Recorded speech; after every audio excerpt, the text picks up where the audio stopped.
simple conferencia universitaria, desde ChatGPT hasta los coches autónomos, todo tiene su origen en 1956. En los próximos minutos, te llevaré por el timeline completo de la IA, desde sus primeros pasos hasta las revolucionarias tecnologías de 2025.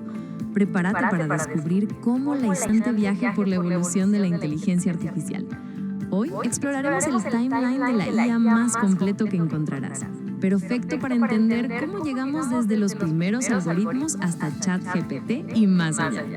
Si eres estudiante, profesional o simplemente curioso sobre el futuro de la IA, este video es para ti. Todo comenzó en el verano de 1956 en Dartmouth College. John McCarthy acuñó por primera vez el término inteligencia artificial durante una conferencia que cambiaría la historia. Este es el punto de partida oficial de la IA.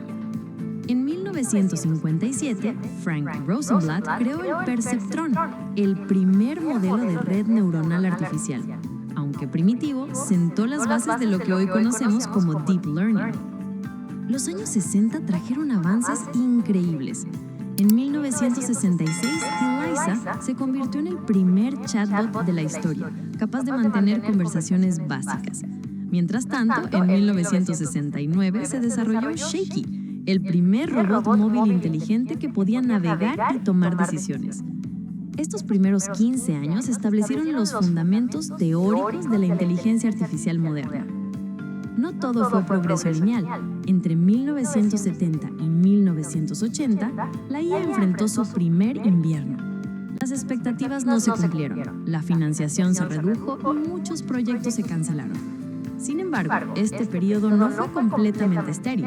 En 1972 surgió Prolog, un lenguaje de programación específico para IA, y se desarrollaron los primeros sistemas de expertos, programas que podían tomar decisiones como un especialista humano.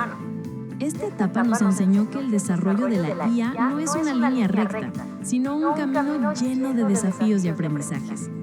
Los años 80 marcaron el renacimiento de la IA. Los sistemas de expertos como MySyn revolucionaron el diagnóstico médico, demostrando que la inteligencia artificial tenía aplicaciones prácticas reales. En 1986, Geoffrey Hinton popularizó el algoritmo de backpropagation, técnica fundamental que permite entrenar redes neuronales profundas. Este avance fue crucial para el machine learning moderno. Durante esta década, la IA comenzó a comercializarse. Empresas como Digital Equipment Corporation generaron millones con sistemas de expertos, probando que la IA podía ser rentable. Los 90 trajeron un cambio de paradigma. En 1997, Deep Blue de IBM derrotó al campeón mundial de ajedrez Garry Kasparov, demostrando que las máquinas podían superar a los humanos en tareas complejas. El nacimiento de Internet cambió todo. De repente había datos masivos disponibles para entrenar algoritmos de IA. Google, fundado en 1998, comenzó a usar Machine Learning para mejorar sus búsquedas. En 2006, Geoffrey Hinton acuñó el término Deep Learning, iniciando la revolución del aprendizaje profundo. Netflix y Amazon comenzaron a usar algoritmos de recomendación, mostrando el poder de la IA en aplicaciones comerciales. En 2009, Google inició secretamente su proyecto de coches autónomos, mientras IBM empezaba a desarrollar Watson. La década de 2010 fue explosiva para la inteligencia artificial. En 2011, Watson de IBM ganó en Jeopardy, demostrando capacidades de procesamiento de lenguaje natural nunca vistas. 2012 marcó un hito. AlexNet revolucionó el reconocimiento de imágenes usando Deep Learning, iniciando la era moderna de la IA. Siri se lanzó en 2011, llevando asistentes virtuales a millones de usuarios. En 2016, AlphaGo derrotó al campeón mundial de Go, un juego considerado imposible para las máquinas. Ese mismo año nacieron los chatbots modernos y se popularizaron las redes generativas. 2018 fue crucial.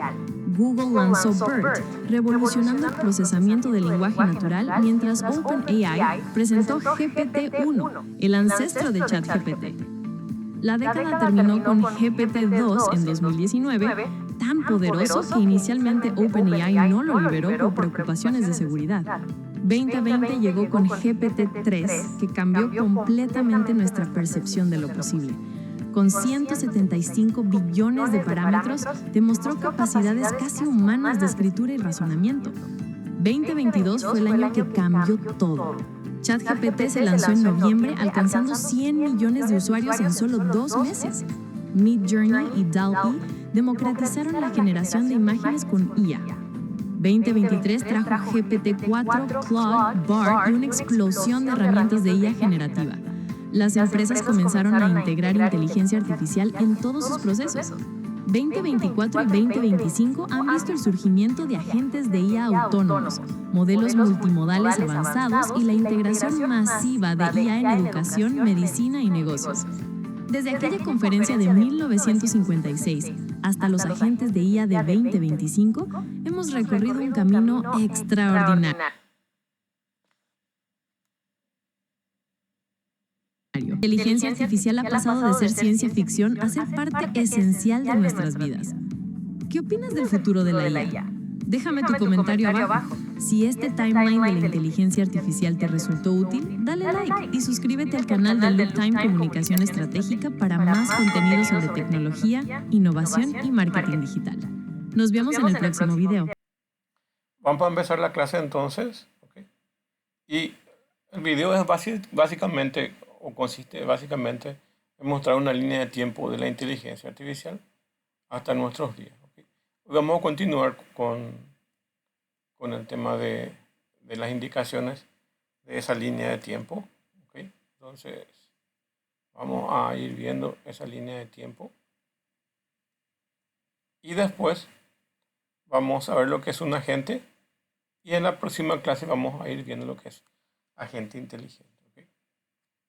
Bueno, entonces, nuestra línea de tiempo más o menos empieza en 1958 y se extiende hasta 2026, que es exactamente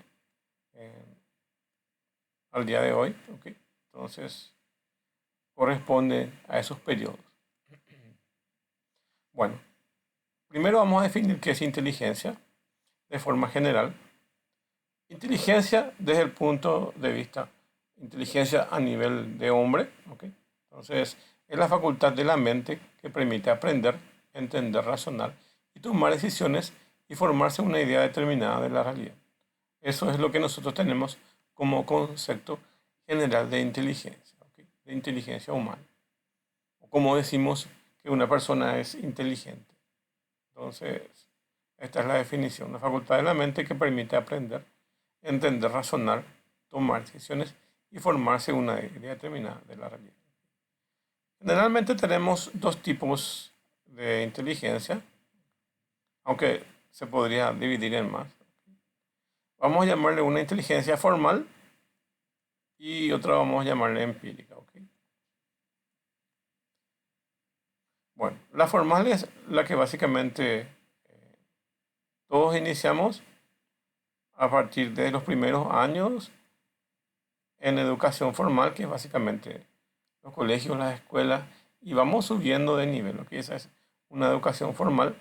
Y la otra educación corresponde a lo que uno va aprendiendo de forma natural, sin que sea una debidamente adquirida, como es el tema de la formación educativa. ¿Okay? Entonces, muchos dicen es inteligente, pero generalmente se refieren a la educación formal. ¿Okay? Quizás porque una persona tenga buena nota o no, okay, entonces, pero lo que quiero decir es que la inteligencia no está limitada necesariamente a la educación formal, porque pueden haber personas que no tienen educación formal, pero toda persona tiene cierto grado de inteligencia. ¿Okay? Hasta la persona que suponemos que no tiene inteligencia, todos tienen inteligencia, porque todos son capaces de razonar, tomar decisiones, entender ciertos tipos de conceptos, aprender de alguna forma y tener una idea determinada de la realidad. ¿Okay? Desde que podamos comprender la realidad, ya tenemos inteligencia, ¿okay?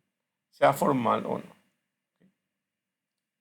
Y cada persona tiene diferentes grados de inteligencia, pero cada persona también tiene aspectos únicos que lo hacen eh, muy especial en cuanto a la inteligencia que pueda tener.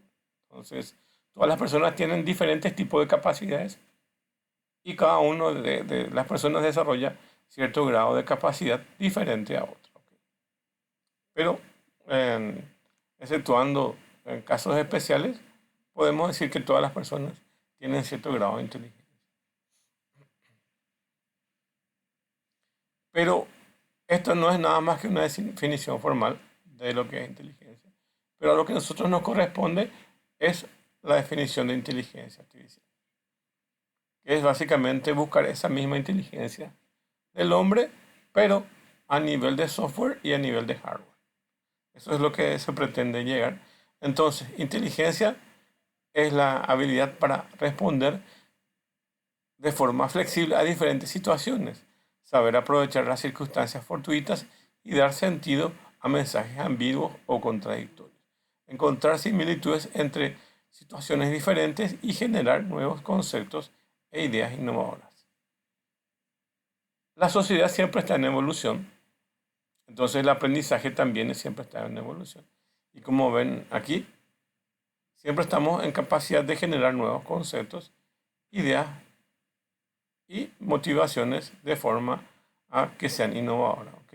Entonces, siempre vamos a notar ese concepto de innovación. ¿Ok? Y es algo que no es estático, es dinámico. Entonces, siempre se genera productos innovadores, siempre cada persona trata de encontrar un sentido y de innovar. ¿Ok? Entonces, es algo innato de las personas, pero también tiene que ver con el tema de inteligencia artificial, porque la misma inteligencia artificial tiene la capacidad de poder acumular en su base de datos ciertas características que corresponden al conocimiento humano. Entonces, se incrementa ese conocimiento y todo es guardado en una pequeña o gran base de datos. ¿Ok? Y esta base de datos siempre se consulta y genera nuevos conocimientos. Entonces, la capacidad de generar nuevos conocimientos es lo que atrae tanto al hombre como a la inteligencia artificial. De hecho, esa retroalimentación que existe es lo que genera esa capacidad de generar nuevos conceptos, ideas y generar nuevos escenarios de inteligencia. ¿Ok? Y se hace para responder de forma flexible a diferentes situaciones. Entonces, está dedicado a diferentes campos. Este es un tema bastante interesante. Esto generalmente tenemos más los humanos, ¿ok? Que es el tema de mensajes ambiguos y contradictorios. Cuando tenemos una conversación máquina a máquina, es decir, que una máquina se comunica con otra máquina, o un software se comunica con otro software, o bien un humano se comunica con una máquina o con un software, lo que siempre vamos a encontrar son los límites de ambigüedad, ¿ok? O algunos conceptos contradictorios. La capacidad humana es, en cierta medida, puede manejar estos conceptos ambiguos, pero no la máquina. ¿Ok? La máquina de entrenarse bastante, de hecho se entrena bastante más a veces para poder manejar estos mensajes ambiguos. ¿Ok? Entonces, solamente voy a tomar una palabra, por ejemplo, tiempo. ¿Ok? Y tiempo para nosotros, los humanos, puede ser un sinfín de ideas. ¿Ok? Pero en el contexto de la máquina, generalmente es más cerrado y hay que explicarle bien a la máquina a qué se refiere con tiempo. ¿Ok? Para una persona un tiempo puede ser el tiempo cronológico, entonces puede ser las horas, meses, días, ¿ok? Una línea de tiempo. ¿Ok? Y también podemos decir de tiempo del estado del tiempo. Por ejemplo, hoy en día, ahora mismo, está nublado, está lloviznando, entonces ese es el estado del tiempo. ¿Ok? Entonces, los humanos tenemos esa capacidad de manejar los mensajes ambiguos y a las computadoras les cuesta más. ¿Ok? De hecho, en personas en una conversación cotidiana hay veces que también una persona puede emitir mensajes ambiguos a otras personas y hay personas que les cuesta más traducir esos mensajes ambiguos, ¿ok? Y otras las interpretan. De hecho, en una conversación en- hay veces que las personas inducen ciertas ambigüedades de su forma de hablar natural, entonces introduce esas ambigüedades y a veces las personas captan y a veces otras no captan, ¿ok?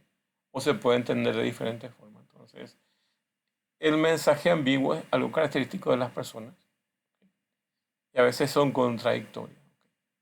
Eso es algo que las máquinas actualmente lo manejan a medias, ¿ok? Porque es diferente el contexto en el cual nosotros podamos introducir una conversación con las máquinas. ¿Ok? De hecho, la misma cosa pasa con las personas y generalmente lo que hacemos hoy en día es utilizar una herramienta de Internet, una herramienta de inteligencia artificial generativa y escribimos o generamos los prompts. ¿Ok? Y la máquina puede entender de una forma, pero nosotros queremos enfocarnos de forma diferente. Entonces ocurren muchas ambigüedades dentro de ese entorno. Pero ¿cómo va a predecir la máquina? ¿O cómo puede predecir una persona qué es lo que queremos transmitir? ¿Ok? Entonces, lo más importante en una conversación con una máquina es tratar de guiarles y de generar prompts que en realidad busquen el sentido de lo que nosotros necesitamos realizar. ¿Ok? Entonces vamos a hacer mensajes guiados y no ambiguos. O sea, vamos a tratar de minimizar las ambigüedades para producir mejores resultados. Hasta ahora entonces los humanos somos los que mejores manejamos los mensajes ambiguos, ¿ok? Pero también se puede dar a confusiones, ¿ok? O informaciones contradictorias. Entonces, lo que hace siempre la máquina es encontrar similitudes entre situaciones diferentes y generar nuevos conceptos e ideas a partir de una conversación. Y todo esto sirve para la toma de decisión. Al final, el objetivo primordial de la inteligencia artificial es, por lo menos a niveles más primitivos, es que las personas tomen ciertas decisiones. Las herramientas nos tienen que ayudar a la toma de decisiones. ¿Ok? Y quien tiene el control sigue siendo la persona humana, ¿ok? Quien al final hace diferentes tipos de labores, ya sea recreativas, de entretenimiento o de educación o bien de trabajo, ¿ok? De las labores cotidianas. Pero al final es la toma de decisiones. Y incrementan las habilidades. ¿Ok?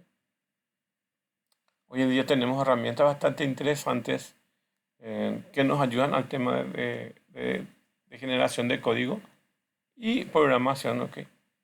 Entonces, no vamos a excluir esas herramientas porque hay una tendencia que algunos excluyen en el uso de estas herramientas, ¿ok?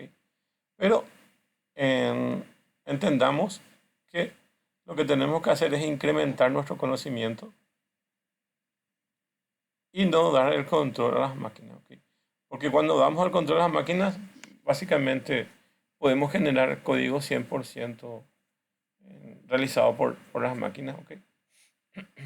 Pero la idea es ir pidiendo por fragmentos o de forma completa lo que necesitamos, pero poder por lo menos entender hasta un 30, 40 o 50% de los códigos que se han generado, ¿ok? Pero al final lo que tenemos que hacer es incrementar nuestras habilidades, ¿ok? Entonces, ese es el objetivo un poco de trabajar con inteligencia artificial, de que podamos incrementar nuestras habilidades. Ya sea cual sea el ámbito, ¿ok? También un médico va a incrementar su conocimiento con ciertas habilidades que pueda adquirir, ¿ok? Y cualquier tipo de profesional hoy en día puede utilizar la inteligencia artificial para incrementar sus habilidades. Inclusive una persona, si quiere aprender alguna labor, entonces, que no está dentro de su formación, que le ayude a incrementar esas habilidades. O a encontrar o enfocar ciertas habilidades que de repente no sabemos o no sabíamos que teníamos. Cualquier cosa es importante. Bueno, entonces, una definición formal de inteligencia artificial sería esto que vemos aquí: programa de computación diseñado para realizar determinadas operaciones que se consideran propias de la inteligencia humana, como el autoaprendizaje. Esto van a ver mucho en las redes neuronales que generan el autoaprendizaje. O otros algoritmos que también generan el autoaprendizaje. De hecho, hay una serie importante de algoritmos que buscan el autoaprendizaje. Digamos que es la meta al cual se quiere llegar, que los programas y los sistemas y los robots puedan tener la capacidad de aprendizaje, ya sea formal o informal, como lo tienen los humanos. Por lo tanto, entonces, lo que tenemos como objetivo es estudiar los artefactos inteligentes, que pueden ser software o hardware, y las disciplinas relacionadas a estas, que son básicamente la filosofía, las matemáticas, la psicología, la lingüística, la sociología y las ciencias de la computación. Esto se refiere más bien a los campos que interactúan específicamente con la inteligencia artificial. Entonces, en principio, desde la inteligencia artificial tradicional, interactúan más la filosofía, la psicología, la sociología, que básicamente son estados donde básicamente se usa la lógica proposicional, que es una derivada de la lógica booleana, ¿ok? Y van a darse cuenta que están relacionadas estas eh, especialidades como filosofía, sociología, psicología. ¿Ok? Dentro de ese conjunto fue básicamente una mezcla de eh, la parte de la parte tradicional, que corresponde a las que ya vemos aquí, y también se han incorporado las matemáticas. Entonces se creó una asociación entre matemáticas y la parte lógica, lógica matemática. ¿Ok? Pero después también se necesitaba la parte de la lingüística, que es básicamente cómo las máquinas van a poder comunicarse con los humanos. ¿Ok? Y de acá nacieron diferentes tendencias, ¿ok?, con el tema de la lingüística. Hoy en día esto ya avanzó bastante, pero en un principio inclusive hay lenguajes de computadora que básicamente es una especie de comunicación en hombre-máquina. ¿Ok? Entonces corresponde a la lingüística. Hoy en día básicamente el tema del lenguaje natural eh, introduce interfaces que podemos escribir por diferentes dispositivos y también podemos recibir por diferentes dispositivos. Entonces, se puede introducir por teclado, ratón, el habla, ¿ok? Y te responde también de forma visual o bien de forma hablada. Entonces, hay diferentes tipos de formas de comunicación. Y esto ha avanzado muchísimo. En un principio, la voz humana, ¿cómo cargaban antes la voz humana? Justo estaba viendo unos videos del año 1980, ¿ok? Y antes se utilizaban sintetizadores y esos sintetizadores se programaban en BASIC o en algún lenguaje muy básico y se colocaban los datos dentro de unas estructuras que se llamaban data, que se usaban mucho en el BASIC. Y en los datos básicamente escribían esos fonemas, así como nosotros, como las cuerdas de la guitarra. Las cuerdas de la guitarra tienen cierta frecuencia cuando uno va a ejecutar, ¿ok? Y entonces lo que se hacía era preparar diferentes frecuencias que se parezcan a la voz humana. Entonces, así se formaban los sintetizadores. ¿Ok? Entonces, los sintetizadores generaban frecuencias y de ahí se hacía relacionar más o menos cómo era el habla humana. ¿Ok? Entonces, tenía un sonido medio robot. Si ustedes se acuerdan, esas películas de ciencia ficción de antes, básicamente eran sintetizadores con una voz robótica medio tosca que casi no se entendía. Esa es la idea de los sintetizadores. Y eso se generaba entonces de esa forma. Y que se guardaba en el disco, básicamente en los discos de computadora. Se guardaban solo las frecuencias y habían hardware especiales que reproducían eso. Entonces reproducían la frecuencia y parecía una conversación eh, muy lejana a lo que tenemos hoy en día. Y tenía un sonido muy robotizado. ¿Ok? Ahora, esa fue la primera etapa de la lingüística así a nivel de sonido. ¿Ok? Entonces el lenguaje natural, por un lado, es el manejo de las estructuras de los lenguajes. Entonces, esa estructura jerárquica de los lenguajes. ¿Ok? Los fonemas, lexemas, todas aquellas cosas que, por ejemplo, nosotros aprendemos de la forma gramatical, eso tiene que ver con lingüística. Pero también tiene que ver con la parte de hardware y de software para poder comunicar. Bueno, entonces en la primera época, lo único que se imaginaron los ingenieros es básicamente tratar de reproducir sonidos de forma muy básica utilizando frecuencias. ¿Ok? Pasaron los años y las capacidades en las computadoras fueron aumentando a tal grado de que la capacidad en la computadora fue realmente aumentando y después llegaron a digitalizar el sonido. ¿Ok? Con la digitalización del sonido, entonces, hoy en día lo que tenemos son voces de personas grabadas. ¿Ok? Entonces, tenemos diferentes tipos de personas que han grabado. Básicamente es como un diccionario que se ha grabado y se ha preparado eso. Realmente después se modifican los sonidos o se le da cierta entonación a cada sonido.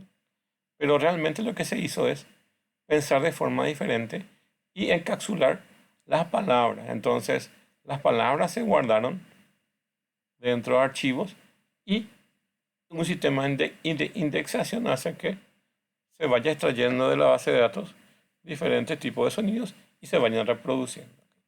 Entonces se cambió totalmente ese concepto de emitir frecuencias o realmente hacer como una persona habla, independientemente a la estructura de la frecuencia. Es muy difícil analizar la frecuencia. Y muchos por prueba y error, entonces quitaban en el sintetizador el sonido que necesitaban. Pero aquí ya es de forma directa. También existían músicas donde básicamente eran como esos pianos tipo MIDI que introducían ciertos comandos de música y de repeticiones. De ahí nacieron básicamente algunos instrumentos musicales y también surgieron los software que se usaban para hacer las mezclas, que básicamente son casi la misma cosa. Solo que si uno compra una marca Yamaha, está más especializada en el teclado, en el órgano, para poder reproducir esos sonidos y para poder ingresar ciertos efectos ahí y para tener bien cronometrado y marcado el sentido del tiempo. Porque son sonidos que se pueden ir generando a diferentes frecuencias y también pregrabadas y también con un compás bien marcado de tiempo. Eso es lo que generó la música electrónica, ¿ok? Por un lado, primero llegaron a hacer en esos teclados, ¿ok? En los diferentes tipos de teclados o órganos, o algunos equipos especiales que generaban esos sonidos. Después eso se llevó a la computadora y aparecieron unos sonidos que básicamente aparecieron casi lo mismo y básicamente metían esos mismos sonidos en las consolas de la computadora, una consola virtual, y generaba un archivo que tenía una extensión .mov. Y esos archivos, por ejemplo, son bastante interesantes, ¿ok? Porque son muy parecidos a los teclados, ¿ok? Pero acuérdense que todavía no es el sonido MP3 como tenemos hoy en día, ¿ok? Eran sonidos que básicamente un experto empezaba a ensamblar. Una persona que conoce de música, que conoce de frecuencias y que conocía esos teclados. Entonces empezaba a armar esos archivos y se reproducían dentro de las computadoras. Estos se llevaban a, a diferentes tipos de programas, inclusive los juegos. Los juegos usaban mucho esos sonidos porque estaban bien ensamblados y ya se parecía más al sonido que hoy en día tenemos de lo que escuchamos básicamente en, en la radio o en un sistema digital. ¿Ok? Y después, como ya vimos entonces, el habla humana ya fue básicamente introducida en ese tiempo. ¿Ok? Y después de un tiempo fueron también agregándose el tema de la generación no solo de sonidos, porque ahí solamente se generaba sonidos en esos tipos de archivos, sino ahí ya aparecieron las primeras músicas. Entonces todo se grababa aparte y ya se guardaba como un archivo completo. ¿Ok? Entonces la música también fue evolucionando de esa forma. Entonces, hasta que después llegaron los diferentes tipos de formatos mucho más avanzados como es el MP3 y después los videos que también fueran acompañando. Entonces, toda la parte digital también fue aumentando. Eso incrementó que hoy en día tengamos una lingüística bastante avanzada y podamos en realidad tener una comunicación fluida con una máquina. Y básicamente aquí se cumple lo expuesto por Alan Turing, que básicamente hoy en día podemos tener una comunicación fluida con una computadora, con un chatbot, con una secretaria virtual y básicamente no vamos a saber si es una persona o un humano.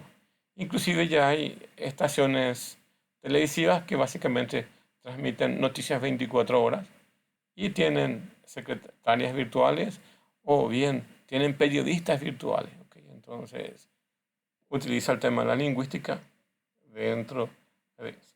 ¿Y dónde entra la ciencia de la computación?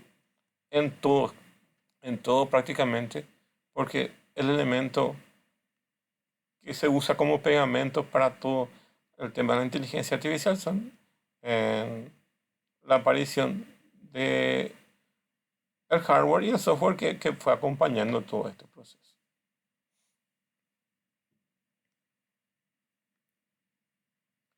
Bueno, volviendo al tema de la línea de tiempo, a Alan Turing básicamente se le considera como el padre de la inteligencia artificial y uno de los precursores de la informática moderna.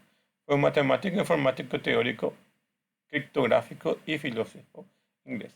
Básicamente, su mayor fuerza básicamente estaba en la criptografía. ¿Ok? No me acuerdo si estaba en la Primera o Segunda Guerra Mundial. Gracias a su capacidad entonces pudieron interceptar la criptografía que utilizaban los alemanes y de esa forma eh, poder ganarle después a los alemanes. ¿Ok? Entonces, fue muy importante su trabajo en criptografía. Fue un matemático y también un informático teórico. Sentó las bases de, de lo que sería la computación moderna y también de lo que sería la inteligencia artificial. De hecho, si es que se dan cuenta, en muchos informáticos no veían la computación como lo tenemos hoy en día, sino básicamente veían la computación como si fuera inteligencia artificial, desde su propia concepción. Nosotros tenemos el concepto que las computadoras son unas máquinas tontas que en realidad tenemos que introducirle programas o configurar para que haga algo predeterminado. Pero estos señores, muchos de estos señores, básicamente ya lo veían como si fuera una persona o como si fuera un humano, ¿ok? Con esas características, mirando las computadoras con esas características. Entonces este señor también, igual que otros, igual que John McCarthy, veía las computadoras a nivel teórico, porque evidentemente en esta época eh, las computadoras apenas estaban naciendo, ¿ok? Entonces solo era a nivel teórico, pero siempre se lo relaciona dentro de la inteligencia artificial por su famoso test de Turing. Otro señor, este señor Robert Newell, fue el fundador de la palabra cibernética, que se utilizó mucho en los años 90, 2000, 2010, hasta ahí más o menos. Y ahí aparecieron muchas definiciones de cibernética. Algunas pueden ser, de hecho, este señor escribió una novela o una serie de novelas donde utilizó la palabra cibernética. Y vamos a ver algunas de esas palabras. Cibernética, ciberespacio, y así todo lo que tenga que ver con la palabra ciber, ¿ok? Y todos sus derivados que hoy en día se utilizan corresponden a los trabajos de este señor que se llama Honoré Neighbor, ¿ok? Entonces, fue un poco otro señor que ha impulsado los términos que se utilizan hasta nuestros días, ¿ok?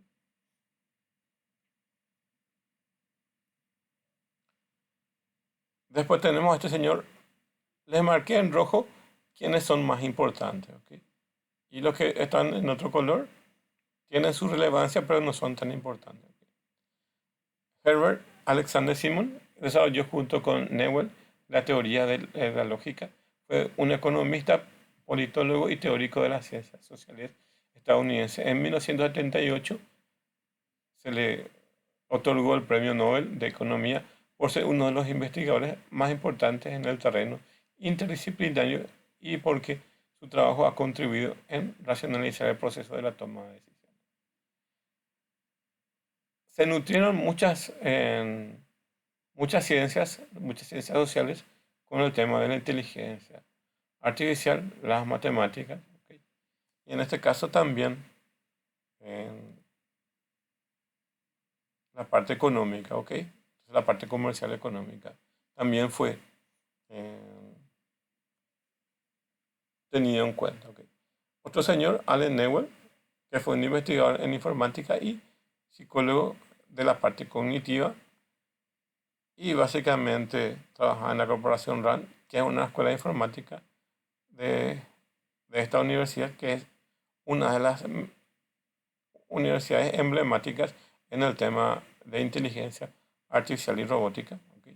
Carnegie Mellon, y constituyó uno de los lenguajes de procesamiento de la información y dos de los primeros programas de inteligencia artificial, la máquina que se llamaba lógica teórica y el resolutor general de problemas.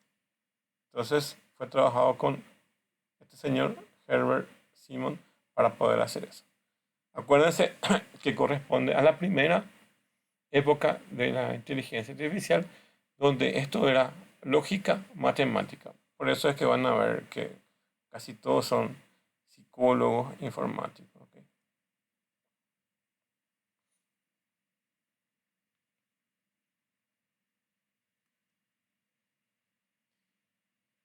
Este señor que les marco acá es uno de los pioneros en inteligencia artificial y fue el creador de un lenguaje denominado Lisp. Este es como el padre de la inteligencia artificial en el sentido de la creación del, del primer lenguaje teórico y con unos amigos desarrolló para una máquina IBM básicamente este lenguaje Lisp. Muy importante para su época porque sentó las bases para que casi todos los lenguajes de computadoras tengan la misma estructura definida en el Lisp, en este lenguaje. Aparte de eso, el trabajo de John McCarthy es muy importante porque también sentó las bases de la creación de la carrera de inteligencia artificial. Él trabajaba en el Instituto de Massachusetts y antes trabajaba en otra universidad. Cuando básicamente en el 1958, cuando acuñaron el término de inteligencia artificial, crearon las materias de inteligencia artificial que se enseñaban en las universidades y se investigaban en las universidades. Entonces las universidades cumplieron su papel muy importante para que en cada centro de estudios entonces se vaya experimentando tanto en robótica como en software de inteligencia artificial. Entonces John McCarthy trabajaba en la universidad y fueron los primeros que desarrollaron el tema de inteligencia artificial, pero a nivel universidad. Bueno, aparte de crear la base teórica de este lenguaje libre. Después dos señores, Alain Kommenauer y Philippe Durkheim, básicamente definieron un lenguaje muy importante que se llama Prolog. ¿Ok? Entonces, Alain Kommenauer fue un científico informático francés. Dos trabajaban en la misma universidad. Entonces, fueron los que desarrollaron el lenguaje Prolog. Con Philippe Durkheim, que fue doctor en informática y creador con Alain Kommenauer del lenguaje de programación Prolog. ¿Okay? El lenguaje Prolog se extendió básicamente hasta el año 2000 prácticamente, ¿okay? Desde su creación. Se extendió hasta el año 2000 y se utiliza en unas herramientas icónicas dentro del ecosistema aquí en América Latina y en otras partes del mundo, que es el GeneXus. GeneXus es una herramienta, un generador de código y unos informáticos, básicamente de Uruguay, querían hacer una herramienta para informáticos, una herramienta inteligente para informáticos que haga el trabajo de muchos informáticos. ¿Qué es lo que hacen los informáticos? Básicamente hacen el análisis y el diseño, la programación. Entonces, ellos trataron de integrar inteligencia artificial para los informáticos, que es lo que a veces hay muy poco. ¿Qué es lo que hacemos los informáticos? Empezamos a ver los requerimientos que se necesita para desarrollar un software. Luego pasamos al papel o alguna herramienta. Diseñamos qué es lo que queremos. Y luego inclusive vamos a la parte de diseño de base de datos. Y vamos a armar las tablas y las formas normales. ¿Okay? Y básicamente creamos las relaciones entre tablas. ¿Okay? Todo ese proceso hace GeneXus casi de forma autónoma. Y para hacer ese trabajo metieron una máquina o una versión de Prolog dentro de sus herramientas. Entonces tienen esa parte lógica de razonamiento ahí. Cuando ustedes piensan en una base de datos relacional, ustedes arman las tablas. ¿Okay? Y el GeneXus tiene su propia lógica y a veces utiliza una estructura tipo de tabla o a veces desarma completamente según su lógica. ¿Okay? Entonces, es una herramienta para informática, el GeneXus, y utiliza el Prolog. Les doy como ejemplo de herramienta que hoy en día tenemos y se sigue utilizando y está incorporado en ciertas herramientas.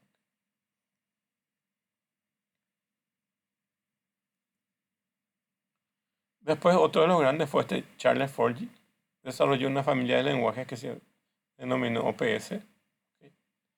Y más o menos se desarrolló a finales de los años 70. George Devol fue un inventor estadounidense, fundador del primer robot industrial. ¿Okay? Y fundó una empresa llamada Unimation, la primera empresa de robótica de la historia. Entonces, aquí también no solo interactúa el software, sino también la robótica. ¿Okay? Entonces, hoy en día tenemos muchos tipos de robots, ¿okay? Que se parecen a los humanos. ¿Okay? Entonces, tenemos también gran avance. ¿Okay? Otro señor fue Victor Sheyman, creador del brazo, también hablando de robótica, ¿okay? De un brazo robótico denominado Puma en la misma empresa Unimation, y el brazo fue usado en la fábrica de General Motors. ¿Ok? Hoy en día, por ejemplo, todos los autos de Tesla, ¿ok? Básicamente lo hacen brazos robóticos, o casi todas las empresas eh, de automatización utilizan, por lo menos en las grandes empresas de automatización, utilizan robots, especialmente los brazos mecánicos. ¿Ok?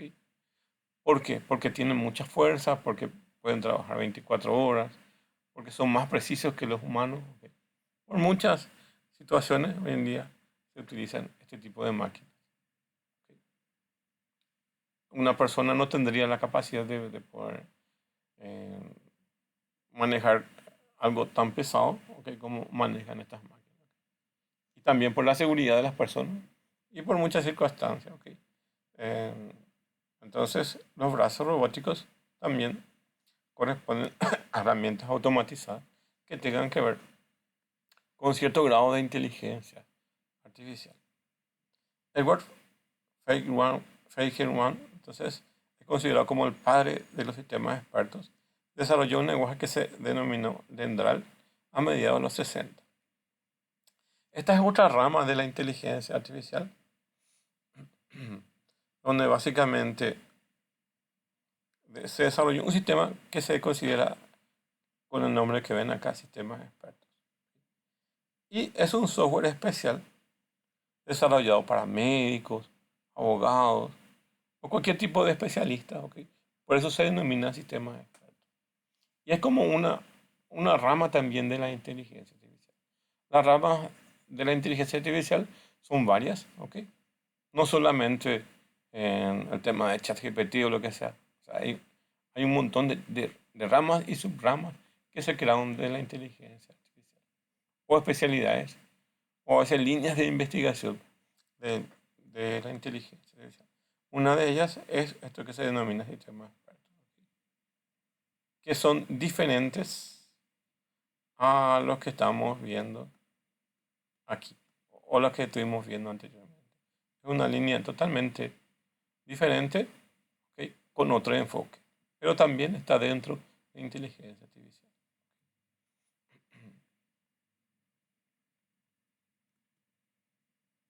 Bueno, acá vamos a ver cuáles son los puntos eh, de investigación que corresponden a las diferentes ramas. Primero tenemos la rama lógico-matemática, ¿ok? La rama de la psicología, la rama de la informática y la rama de la simulación. ¿Ok? Básicamente esto es lo que ya estuvimos viendo. ¿Ok? Esto se integra básicamente en la inteligencia artificial tradicional, la lógico-matemática, la psicología y la informática. ¿Ok? Y hay algo que todavía no vimos, que es con el tema de simulación. ¿Ok? La rama de las simulaciones, o los programas que tienen simuladores, básicamente corresponden a una porción de inteligencia artificial. De hecho, muchos software tienen la capacidad de simular. ¿Ok? Y sabemos que la parte de simulación es muy importante dentro de la parte constructiva o dentro de la parte de generación de proyectos. Cualquier tipo de proyecto que sea. ¿Ok? Entonces, todos los proyectos en sí tienen una parte que es la simulación. ¿Ok? Y generalmente está asociado en etapas tempranas del desarrollo de lo que se tiene que generar como producto. ¿Ok? Si desarrollamos software, esa simulación puede ser en etapas del análisis y desarrollo del sistema. ¿Ok? Y aquí recién tenemos el producto final. ¿Ok? Pero en cualquiera de las etapas pueden integrar básicamente simulación, de tal forma a generar una simulación, o como se vería visualmente un software desarrollado, lo que nosotros conocemos como desarrollos por prototipos, que básicamente son simulaciones. A ese nivel, entonces, tenemos, eh, a nivel de informática, de ingeniería de software, tenemos como prototipos estos niveles. ¿Ok? Pero también en otras ramas como la ingeniería, ¿ok? nos permiten simular, por ejemplo, en un vehículo, generalmente, o una estructura, se puede simular de forma mecánica en tubos donde básicamente se le inyectan aire o humo para ver su resistencia, ¿ok? O básicamente en las universidades se pueden simular hoy en día las mismas materias de forma virtual, ¿ok? Donde antes se utilizaban elementos muy peligrosos, ¿ok? Por ejemplo, equipos de soldadura, ¿ok? Los equipos de soldadura, para que las personas puedan aprender, tienen muchos riesgos. Puede ser en choque eléctrico o puede ser un accidente básicamente de quemadura, ¿ok? Entonces, para eliminar eso, se puede usar la simulación y uno se pone gafas en 3 dimensiones y simula básicamente que está haciendo de los trabajos peligrosos, pero básicamente de forma segura. Entonces, la rama de simulación es muy importante y la inteligencia artificial también es una parte de ella. Estos son los pilares de la inteligencia artificial según Nilsson. Uno es la búsqueda de estados requeridos de un conjunto de estados producidos por las acciones posibles. Algoritmos genéticos análogo al proceso de evolución de las cadenas de ADN. Este es otro tipo de algoritmo que está considerado dentro de la inteligencia artificial, pero tiene una resolución o un camino totalmente diferente a lo que estuvimos ya viendo. ¿Ok? Y básicamente lo que simula es em, enjambres de, de animales. Ustedes si se fijan, básicamente casi todos los insectos em, se mueven en conjunto, casi todos se mueven en conjunto. Abejas se mueven en conjunto. Hormigas se siguen una tras otra, ¿ok?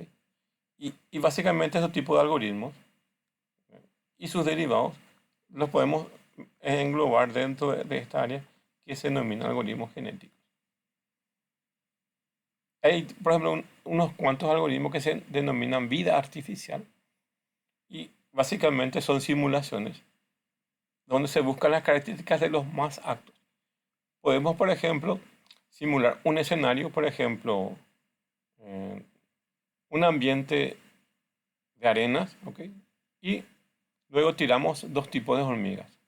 Entonces, tiramos por ejemplo, en el desierto, donde hay simplemente arena, tiramos dos tipos de hormigas, ¿ok? Unas rojas y unas negras. Y simulamos ahí la vida artificial y vemos quién tiene características más sobresalientes y más apto para sobrevivir. Estos son los algoritmos genéticos. Entonces, el proceso de la evolución de las cadenas de ADN es lo más básico, pero puede ser cualquier algoritmo que básicamente predomina con respecto a otro. Pasa lo mismo con las cadenas de ADN, donde básicamente las características del padre y de la madre se transmite al hijo y así se va generando por diferentes generaciones. ¿Ok? Y siempre lo que se va aportando son las que tienen características más fuertes o más altas. Lo mismo que las hormigas. Entonces, las que van a predominar en las hormigas son las más altas. Y las características evolutivas de una persona, si una persona, por ejemplo, tiene ojo verde y otro tiene negro, probablemente el gen más fuerte sea la de los ojos negros. Entonces los hijos van a ir teniendo ese ADN y casi todos los hijos entonces y todos en la sucesión de generaciones entonces van a ir llevando esos colores más fuertes de los ojos, que en este caso podemos pensar que es el color negro, ¿ok? Entonces, estos son los algoritmos genéticos. Otra rama especial de la inteligencia artificial. De hecho, todas estas contribuyen en sí con su granito de arena, ¿ok? Pero lo que más se usa hoy en día es evidentemente las redes neuronales, ¿ok? Pero existen también este tipo de algoritmos que se denominan genéticos. Y llegamos acá al producto estrella de la inteligencia artificial, a las redes neuronales. Esto es lo que marca eh, el inicio y el fin de nuestra tecnología actual en inteligencia artificial. ¿Podemos usar estos algoritmos? Sí, se puede usar como un complemento, pero lo que más se usa hoy en día son estas redes neuronales. Es análogo al funcionamiento físico del cerebro de animales y humanos, inspirado en la biología humana, se realizaron estas redes neuronales. Y como vieron, también se utilizó en los primeros años de la informática, ya se ideó estas redes neuronales.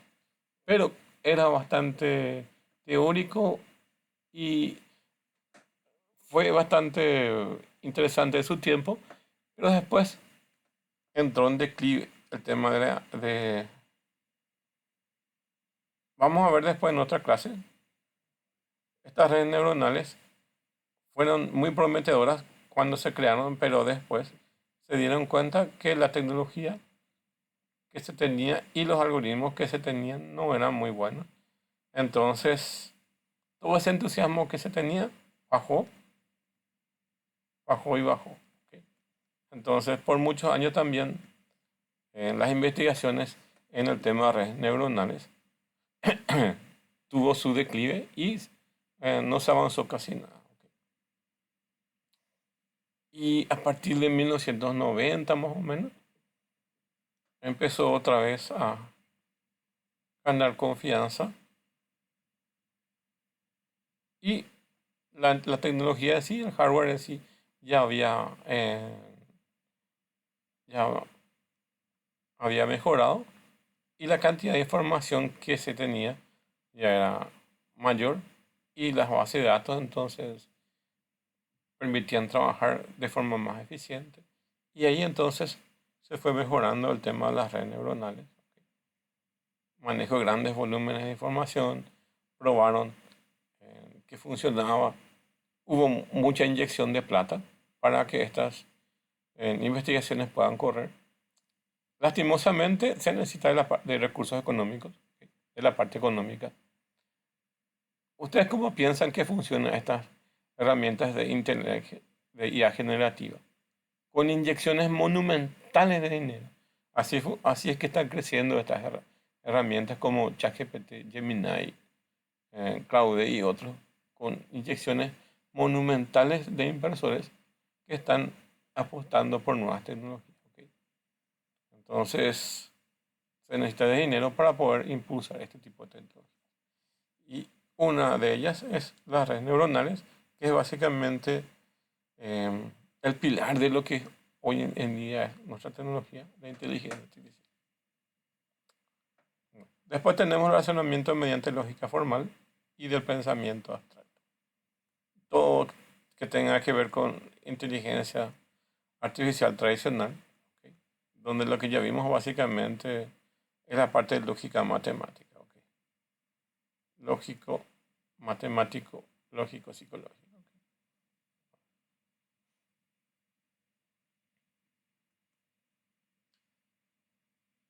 Existen diferentes tipos de algoritmos, algunos son heurísticos y otros son de representación del conocimiento. Estos sistemas expertos que están en la diapositiva corresponden a esto que se denomina representación del conocimiento. El lenguaje LIS es el lenguaje Prolog. ¿Ok? En Nexus mismo, ¿ok?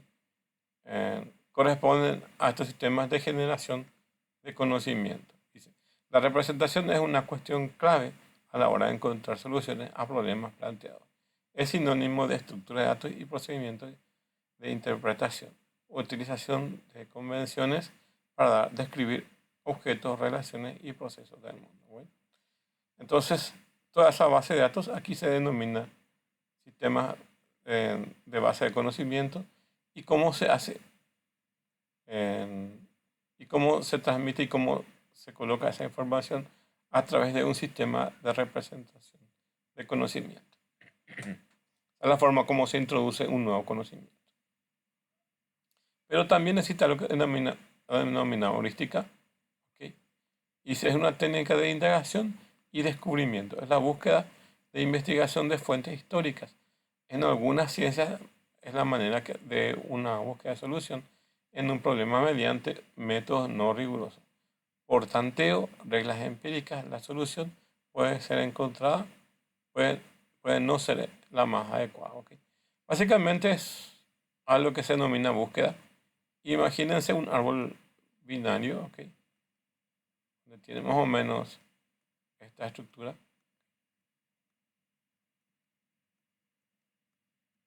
Entonces aquí tenemos los nodos. Esto va interconectado acá. Y corresponden a sistemas de búsqueda. Entonces, esto tiene mucho el lenguaje Prolog y el lenguaje Lisp internamente. Tiene este sistema de búsqueda. ¿Ok? Entonces, tiene una estructura tipo árbol acá. Y yo estoy buscando esta solución. Entonces, tiene que recorrer todo el árbol hasta este punto para encontrar la solución. Entonces, esto es heurística. Pero como dice ahí, son diferentes formas como recorrer el árbol. ¿Ok? Y dice que también, dependiendo del algoritmo que se utilice, puede ser que la solución no se encuentre. Resulta ser que el, el árbol puede ser tan profundo. Acá no hacemos tan profundo en el dibujo, pero imagínense que esto es más profundo aquí. ¿Ok?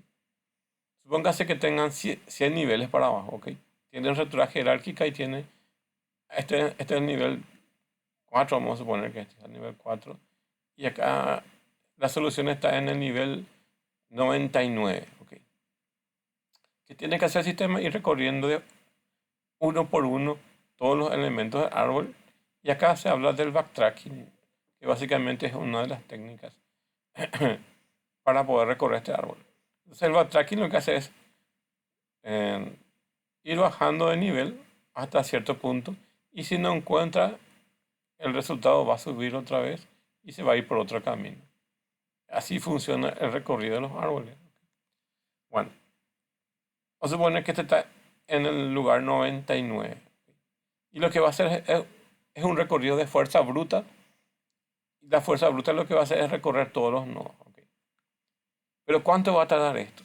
Entonces puede tardar mucho tiempo ese proceso. Para eliminar ese proceso, entonces se ven otros tipos de algoritmos que no son fuerza bruta, pero hay veces que encuentra el resultado y otras no. ¿Ok? Entonces, hay veces que suprime directamente cuando dice, llego al nivel 79. Entonces el algoritmo cuando llega al nivel 79 dice, este ya no es el camino y va a subir otra vez. Va a hacer el backtracking y va a ir subiendo y va a buscar por otro lugar. Capaz que aquí está el resultado, pero no lo va a encontrar. ¿Por qué? Porque se sacrificó tiempo, sacrificamos tiempo o resultado. Siempre es una balanza. Recorrer completamente el árbol nos garantiza que encontremos el resultado. Pero eso va a tardar mucho tiempo. Entonces, queremos más rápido, entonces no recorremos totalmente el árbol y suponemos que está en un nivel más alto de la jerarquía el resultado. ¿Ok? Entonces, ahí tenemos. Entonces son en los algoritmos de heurísticas y hay un montón de algoritmos de heurísticas. Inclusive algunos se utilizan en juegos como el Pac-Man. ¿Ok? Entonces, el místico juego de Pac-Man tiene un algoritmo de heurística.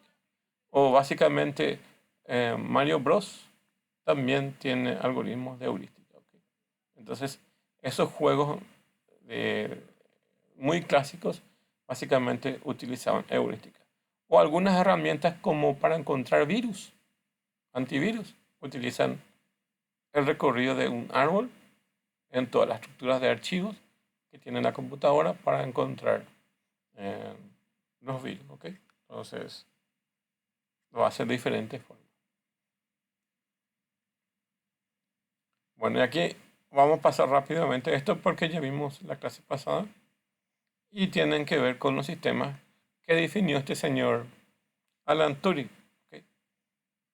Y todas las propuestas que básicamente él desarrolló es el test de Turing, donde básicamente una persona está de un lado y de la otra, del otro lado está una computadora o una persona. Y el que está de un lado se pregunta si las computadoras eh, piensan realmente o no. Si lo que le responde es una persona o una máquina. Hoy en día ese test ya está superado con las herramientas de IA generativa, pero imagínense hace solo 5 años eso no existía. Entonces no, uno no podía saber si básicamente lo que respondía era una máquina o una persona. Entonces, hoy en día eso ya tenemos solucionado. Bueno, entonces, ¿qué decía este señor Alan Turing? Hablaba de sistemas que piensan como humanos, sistemas que actúan como humanos, sistemas que piensan racionalmente y sistemas que actúan racionalmente. ¿Ok? Pensar como humano y actuar como humano es básicamente pensar es cómo, cómo lo haría, cómo piensa un humano, como dice acá su nombre, y cómo actúa un humano, básicamente son las acciones que realizaría un humano. Y cuando habla racionalmente, se está refiriendo a situaciones que básicamente es la mejor forma de poder resolver un problema. ¿Ok? Entonces, una persona racional básicamente va a hacer lo más correcto. ¿Ok? Y, y va a pensar de forma correcta y va a actuar de forma correcta. ¿Ok? Porque también una persona puede actuar o una máquina puede llegar a un resultado, pero no es la mejor opción. Aquí lo que buscamos es que sean las mejores opciones. Y acá tienen marcado en color rojo el punto más importante. Los sistemas que piensan como humanos y sacar el nuevo y excitante esfuerzo de hacer que las computadoras piensen o las máquinas piensen como humanos. Los sistemas que actúan como humanos, el estudio de lograr que los computadores realicen tareas que por el momento no lo realizan o realizaban solamente las personas. Sistemas que piensan racionalmente, el estudio de los cálculos que hacen posible percibir, razonar y actuar. Y los sistemas que actúan racionalmente, inteligencia computacional, que es el estudio del diseño de agentes inteligentes. Y esto es lo que vamos a ver al terminar la clase. Ya enseguida, ¿ok? Y que son el tema de los agentes. ¿Ok? De hecho, esta misma filosofía, que básicamente se originó, por ejemplo, acá en 1998, ideas de aquella época, ¿ok? De agentes inteligentes, ¿ok? Hoy en día se traslada hasta la inteligencia artificial generativa, donde básicamente hablamos de agentes que son herramientas que nos permiten automatizar. Entonces, cualquier servicio que tenemos de inteligencia artificial generativa, podemos utilizarlas a nuestro favor con herramientas que tenemos a disposición. Por ejemplo, podemos ingresar a correos electrónicos, quitar información de ahí y abrir un archivo en Excel, hacer un cálculo y volver a enviar esos correos. ¿Ok? Entonces, son agentes o básicamente son robots, dando hardware o software que hacen ese trabajo. A eso se refiere esa parte. Bueno, acá habla básicamente de cosas que ya vimos, de inteligencia artificial fuerte y débil. Todavía estamos más o menos aquí. La inteligencia artificial débil es cuando en las computadoras y los sistemas son muy básicos y no se parece a cómo es el humano. Hoy en día, vamos a suponer que la tercera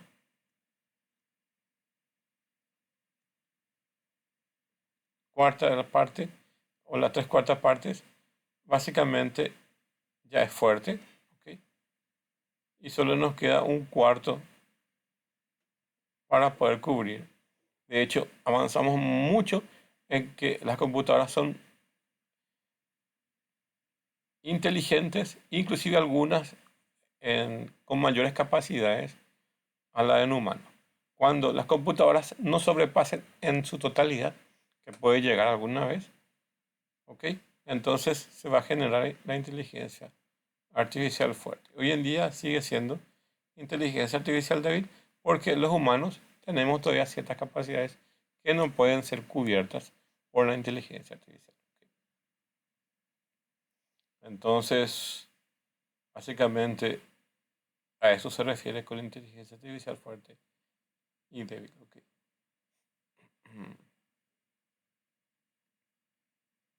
Acá muestra lo que ya vimos, que es el test Turing. A un lado de la habitación, una computadora o una persona, y queremos saber si el que responde es una computadora o un humano. ¿Ok? Esto ya está más que probado. ¿Ok? Por lo menos nosotros no vemos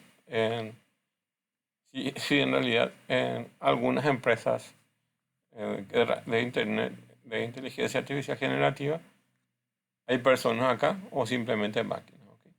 De hecho, hay algunas que son supervisadas por humanos para asegurar que básicamente las respuestas sean las más correctas. ¿Ok? Pero en general, no todo es así. ¿Ok? En general, muchas de las máquinas, muchos de los sistemas son respondidas por la misma máquina. Bueno, acá habla de la prueba del test Turing, básicamente habla de eso y habla de lo que ya vimos, que es procesamiento del lenguaje natural, representación del conocimiento, razonamiento automático y aprendizaje automático. Okay. Aquí esto se proponía dentro del esquema del test Turing. Okay.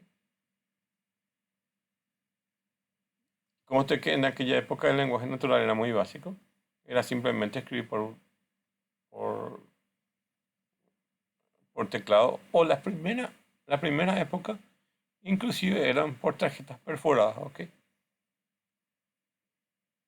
Cuando se inventó el lenguaje Lisp. Bueno, entonces, procesamiento del lenguaje natural, representación del conocimiento, cómo se almacena esa información, que puede hacer tener un racionamiento automático, ¿okay? Y que pueda tener un aprendizaje automático. Esto es lo que evolucionó desde la concepción, desde la parte tradicional, que también tiene su forma de generar aprendizaje automático. Pero hoy en día las redes neuronales han tomado otro camino. Las redes neuronales, okay, han tomado otro camino y también permiten hacer aprendizaje automático.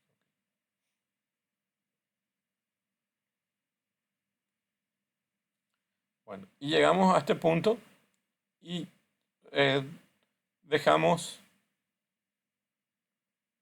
esto como idea, ¿ok? Y vamos a continuar en la próxima clase con, definiendo lo que son los agentes, ¿ok? Y los diferentes tipos de agentes. Pero aquí vamos a fijarnos en estos robots. ¿Ok? Y aquí, como podemos ver, es una competencia de fútbol. ¿Ok? Y básicamente se los programa a estos robots para seguir esta pelota. ¿Ok? Y poder tener las directivas de su ambiente, que es este campo de juego. ¿Ok? Y los diferentes eh, jugadores que intervienen dentro del juego. ¿Ok? Y para esto se utiliza básicamente, estos ya son agentes, agentes propiamente dichos. ¿Ok? Y utilizan básicamente tecnologías de visión artificial y robótica. Entonces aquí tenemos los robots y estos robots tienen la capacidad de tener una cámara aquí para poder seguir esta pelota, seguir el estado de su ambiente, que es el campo, y sus compañeros o contrincantes. Entonces, están preparados para poder interactuar tanto en lo que es una visión artificial, que son las cámaras, ¿okay? Y la robótica, que es en sí en la parte móvil, donde pueden interactuar esto. ¿Okay? Entonces ahí tenemos eso. Entonces llegamos a la definición de agente. Un agente inteligente es una entidad capaz de percibir su entorno. Entonces su entorno aquí es la cancha, ¿ok? el lugar de juego, procesar tales percepciones a través de una cámara y responder o actuar en su entorno de forma racional. Entonces, la parte de actuación es que se va a mover dentro del área de juego. Es decir, de manera correcta y tendiendo a maximizar su resultado esperado. Entonces, estos agentes inteligentes no van a moverse de forma errática dentro del área de juego, sino lo que van a hacer es actuar de forma racional siguiendo la pelota, ¿ok? Entonces, o por lo menos eso es lo que se espera, ¿ok? Para maximizar su resultado. Un agente inteligente puede ser una entidad física o virtual. Puede ser hardware o software. Según el ejemplo ahí de la foto, es una entidad tanto física como de software, ¿ok? Entonces, física o virtual. Por lo que entonces tenemos que un agente inteligente tiene estos elementos. Tiene sus sensores, ¿ok? En este caso son cámaras. Y básicamente lo que va a hacer es tomar información de su medio ambiente. ¿Ok? Va a tomar información de su medio ambiente a través de los sensores que en este caso del robot serían sus ojos o una cámara. ¿Ok? Se pueden ser sensores o perceptores. Son sinónimos que se pueden usar. Sensores o perceptores. Y los perceptores son lo que recibe de información del ambiente. Y los sensores también. ¿Ok? Y lo que va a hacer, va a pensar. Entonces tiene un proceso inteligente donde va a usar el razonamiento lógico y el autoaprendizaje o aprendizaje. Y lo que va a hacer es un robot moverse dentro del área de juego. Entonces, lo que va a hacer es una acción, movimiento, acciones o efectores, que también son sinónimos. Entonces, dentro del ambiente de automatización o de robótica o de inteligencia artificial, generalmente sensores se denomina a que el agente recibe información de un medio. ¿Ok? Y actuar, básicamente, o actuadores o efectores, son básicamente la acción que él realiza dentro de ese ambiente. Entonces, este es el ciclo. ¿Ok? Y ahí termina entonces nuestra clase. ¿Ok? Bueno, pero, a ver, voy a dejar de compartir esto y tengo algo bastante interesante que les voy a mostrar.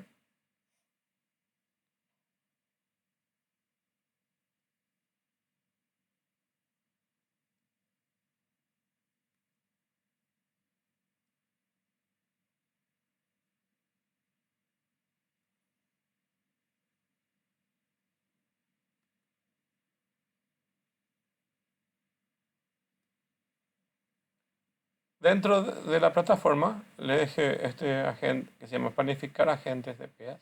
¿Ok? Y es para que ustedes se diviertan y para que puedan ver dentro de una matriz que se denomina PEAS. Y dice, la matriz de PEAS ayuda a formalizar el diseño de la inteligencia artificial. Entonces lo que hace es, básicamente, eso que vimos ahí en la foto, del campo de juego, de los robots, de la pelota. Y básicamente lo que va a hacer es, va a detectar sus sensores, va a detectar sus actuadores y va a detectar por qué función hace ahí, o qué es lo que pretende hacer, cómo se va a maximizar eso. ¿Ok? Y cuál es su ambiente. En este caso, el ambiente es el área de juego de fútbol. ¿Ok? Y esos elementos, para cualquier tipo de sistema, robot o lo que sea, ustedes tienen que indicar. ¿Ok? Y acá tienen unos ejemplos donde dice, la matriz PEAS ayuda a formalizar el diseño de la inteligencia artificial. Su función permite identificar qué necesita el agente. Entonces vamos a entrar ya dentro del contexto de que es un agente para que sea racional. Y básicamente tiene estos elementos. Performance es el éxito o qué queremos hacer. Environment es nuestro entorno, que en nuestro caso es nuestra cancha. Y el performance sería ganar el juego o introducir la pelota dentro del arco. ¿Ok? Eso es performance. Environment es una cancha sintética, por ejemplo. Los actuadores son los movimientos que genera el robot para mover la pelota, por ejemplo. Y los sensores son las percepciones que tiene, siguiendo nuestro gráfico, ¿ok? Entonces nuestros sensores básicamente son los ojos o en este caso eh, pueden ser cámaras, ¿ok? Y acá tienen los ejemplos que les puede servir. Entonces, este es un robot soldador industrial y tienen que completar esto.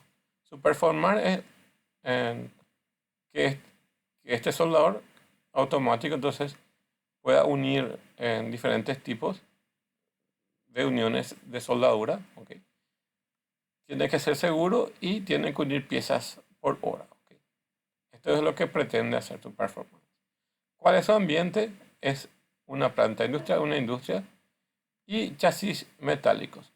Imagínense una fábrica donde se ensamblan partes de automóviles. Entonces es una planta industrial y se ensamblan partes del chasis mecánico. ¿Ok? Y lo que tiene que hacer es soldar una máquina de soldadura. ¿Ok?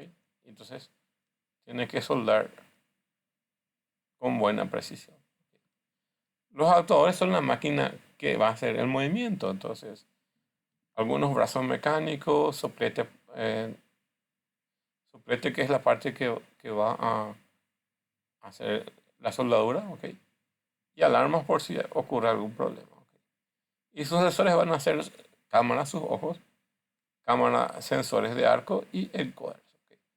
Los encoders básicamente lo que miden es la rotación y son básicamente haces de luces que, que va a girar en un círculo y va a ir contando la cantidad de veces que va a hacer movimiento. Entonces, el robot puede tener encoders para desplazarse de un lugar a otro.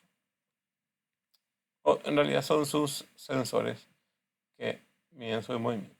Ustedes van a elegir cualquiera de ellos. ¿Ok? Entonces, planificar agentes y pueden practicar con eso. Por ejemplo, un dron. Entonces acá tienen el dibujo de un dron. ¿Ok? Y tienen esos mismos elementos que estábamos viendo. ¿Ok? Su performance es la detección de intrusos y tiene una autonomía de vuelo. Su ambiente es, imagínense un ambiente cualquiera, ¿ok?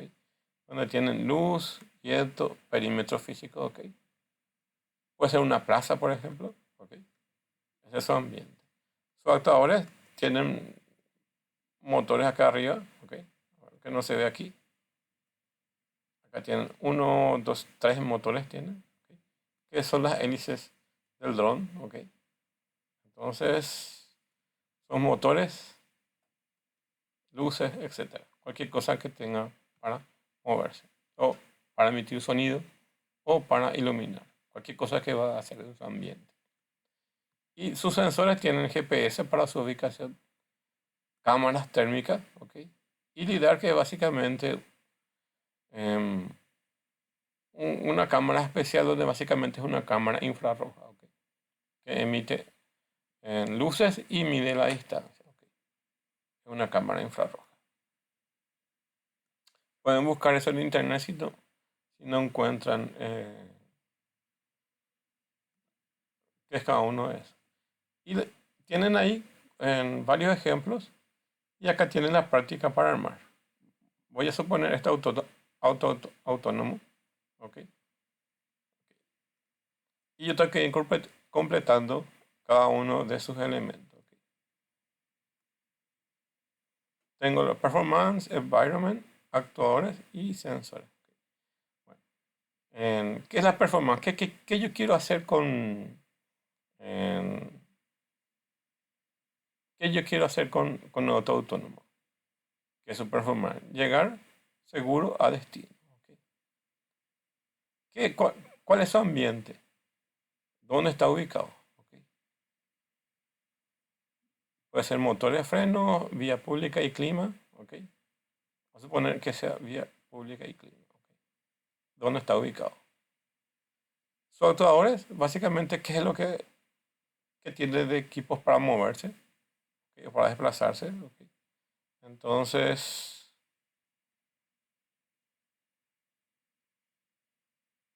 motores y frenos, vía pública, lidar y cámara y llegar a destino. Acuérdense que algunos ya estamos seleccionando, entonces solo nos quedan las otras posibilidades. ¿Ok? Y voy a tener motores y frenos, entonces se va a desplazar y va a frenar. Y sensores, evidentemente, tengo el lidar y las cámaras. LIDAR marca la distancia con un infrarrojo. ¿Ok? Y te dice, está en 300 metros de un objeto. ¿Ok? Y las cámaras, básicamente, identifican los objetos que están ahí de forma visual. ¿Ok? Y para saber si está bien, van a verificar el diseño. ¿Ok? Y les va a salir correcto cuando es correcto. Correcto, has diseñado un modelo de PEAS con éxito. ¿Ok? Y así tienen varios ejemplos con los cuales pueden ir practicando.